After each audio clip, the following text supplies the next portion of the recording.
Selamat siang menjelang sore Bapak Ibu semuanya. Terima kasih atas kesediaan waktunya dan kesempatan yang diberikan. Perkenalkan, nama saya Yudhistira Audrey Pranata, mahasiswa MMSI BINUS Intake Maret 2021, dan dosen pembimbing saya Pak Rianto Jayadi. Pada kesempatan kali ini saya sudah menyelesaikan hasil penelitian saya yang berjudul Analisis Adiksi Penggunaan Media Sosial Instagram pada usia produktif di Pulau Jawa.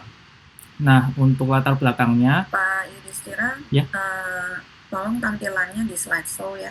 Oh, oke. Bentar. Seperti ini, Bu? Ya. Ya, oke. Latar belakangnya, anak-anak dan remaja cenderung meniru hal-hal yang dianggap baru dan menantang.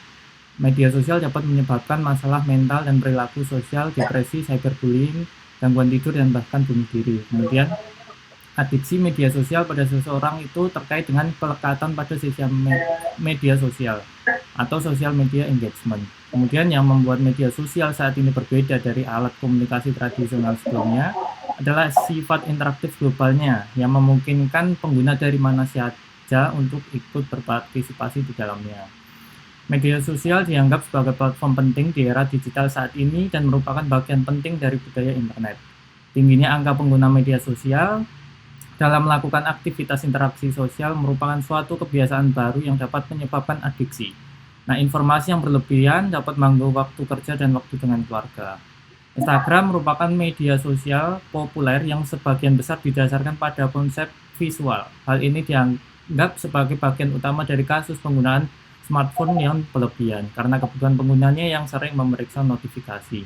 Nah, dengan semakin populernya Instagram diikuti dengan penggunanya yang aktif serta memiliki jumlah followers, komentar, dan likes yang banyak, akan meningkatkan risiko adiksi. Hal ini akan berdampak negatif pada kesehatan mental mereka. Data ditunjukkan menurut penelitian APJII 2020,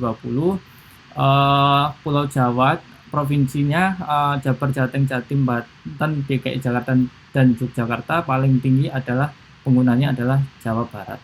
Kemudian lama rata-rata waktu yang digunakan dalam satu hari menggunakan internet itu terlihat pada warna ungu ini, yaitu 8 jam ke atas.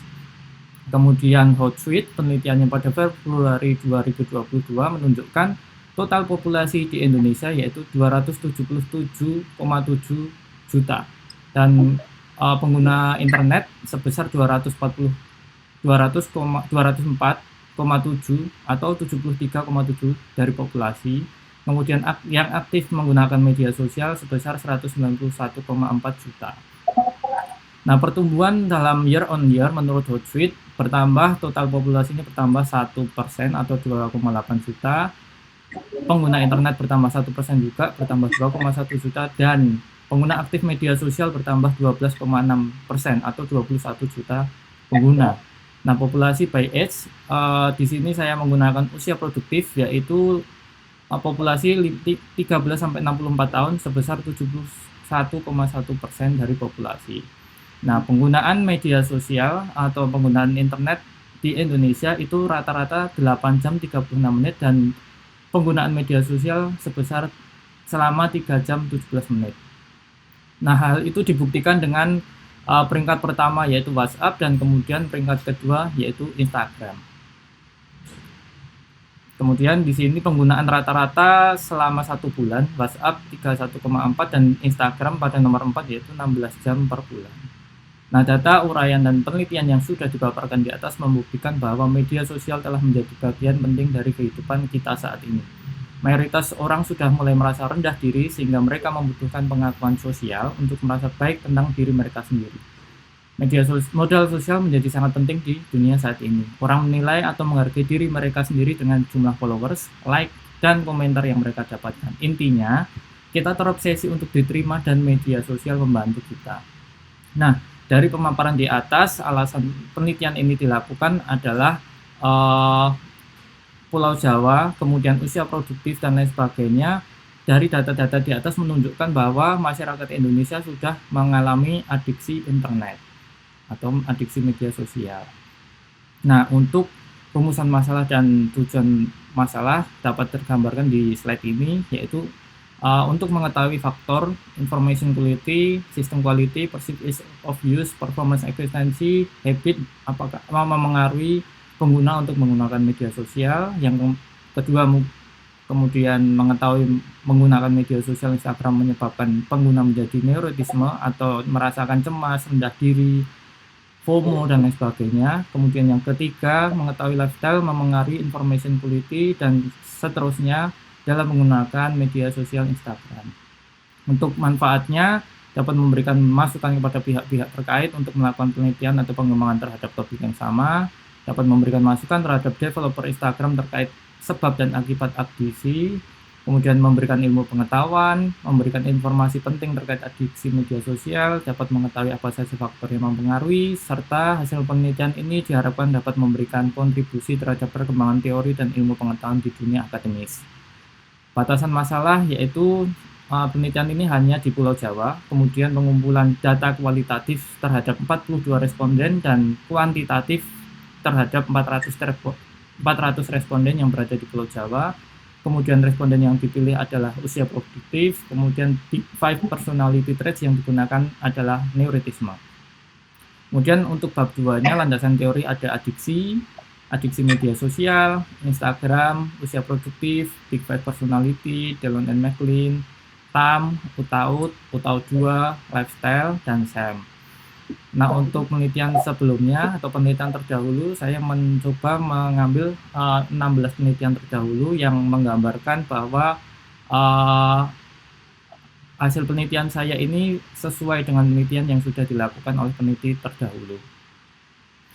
Oke, kemudian hipotesisnya ada 6. Yang pertama adalah information quality, kedua system quality, perceived ease of use, performance expectancy, habit, dan use apakah mempengaruhi neurotism. Kemudian dimoderasi juga H1A, H2A, H3A dimoderasi oleh lifestyle. Nah, di sini terpaparkan model penelitian saya, yaitu ada 8 variabel yang digunakan, ada Dallon and McLean, TAM, UTAUT, lifestyle. Kemudian pengumpulan datanya, penelitian ini menggunakan pertanyaan wawancara untuk kualitatif dan skala Likert untuk kuantitatif. Kualitatif dilakukan dengan cara wawancara mendalam secara offline dan online menggunakan Zoom. Kemudian data kuantitatif disebarkan melalui Google Form. Skala Likert menggunakan 5 nilai. Populasinya adalah masyarakat Indonesia, sampelnya yaitu Pulau Jawa. Kualitatif dilakukan wawancara terhadap 42 responden dan Slovin menunjukkan hasil kuantitatif terhadap 400 responden. Metode analisisnya menggunakan SAM, kemudian uji validitas menggunakan convergent validity serta discriminant validity. Convergent menggunakan nilai loading factor dan AV, kemudian discriminant validity menggunakan uji Fornell-Rucker criterion dan uji cross loading. Nah, kemudian ini untuk hasil chart wawancara saya untuk kualitatif menunjukkan 67% yang saya wawancara dari total 42 responden. Kemudian usia itu paling banyak 25 tahun sebesar 40%, serta pekerjaan paling banyak yaitu karyawan, dan device paling banyak yaitu iPhone. Nah, untuk kualitatif nanti akan saya jelaskan di PDF tersendiri. Untuk hasil kuantitatifnya yaitu information quality menunjukkan netral, kemudian sistem quality menunjukkan orang setuju dalam penggunaan media sosial Instagram, perceived ease of use atau kemudian dalam menggunakan orang pada setuju untuk menggunakan Instagram, performance expectancy orang menunjukkan netral, kebiasaan atau habit netral, lifestyle atau gaya hidup netral, dan use hasil penelitiannya yaitu netral, serta neurotism atau mudah cemas, mudah marah, rendah diri hasilnya adalah netral juga 3,65. Nah, untuk hasil uji convergent validity berdasarkan nilai loading factor itu penelitian saya harus diuji selama 3 kali. Itu karena hasilnya pertama tidak valid. Untuk yang pertama tidak valid itu ada IQ 1, SQ 4, PE 3, dan L2. Itu menunjukkan tidak valid, kemudian dihapuskan dari model. Kemudian hasil iterasi keduanya menunjukkan masih ada yang tidak valid, yaitu di SQ3 kemudian dilakukan iterasi yang ketiga atau yang final, itu sampai semuanya dikatakan valid. Kemudian untuk convergent validity atau nilai AV semuanya valid karena di atas 0,500. Untuk Forner-Larkin criterion semuanya menunjukkan variabel terhadap variabelnya besar dibandingkan dengan variabel lainnya. Kemudian cross-loading juga sama terhadap variabelnya sendiri, nilainya besar. Kemudian untuk Cronbach's alpha ini juga sama dengan yang tadi, perlu dilakukan 2 kali iterasi dikarenakan pada iterasi pertama lifestyle tersebut tidak reliable, kemudian dihapuskan L3, indikator L3 sampai pada akhirnya lifestyle berubah menjadi reliable di sini. Kemudian setelah nilai Cronbach alpha dilakukan composite reliability, kesemuanya di atas 0,700 yang dikatakan model sudah baik atau reliable.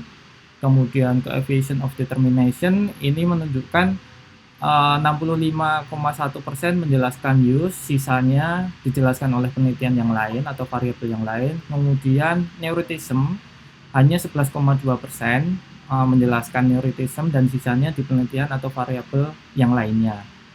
Kemudian untuk hasil model penelitian dari 8 variabel hanya satu yang tidak diterima, yaitu perceived ease of use atau kemudahan dalam penggunaan. Nah, di sisi lain untuk yang moderasi, di perceived ease of use ini di moderasi lifestyle-nya diterima. Jadi ada satu hipotesis yang tidak diterima dari 6 hipotesis yang ada. Kemudian hasil uji hipotesisnya yang seperti sudah disampaikan, kecuali perceived ease of use itu tidak diterima. Kemudian untuk yang dimoderasi oleh lifestyle yang diterima hanya perceived ease of use. Total indirect effect-nya seperti ini: information quality, system quality, perceived of use, performance efficiency, dan habit.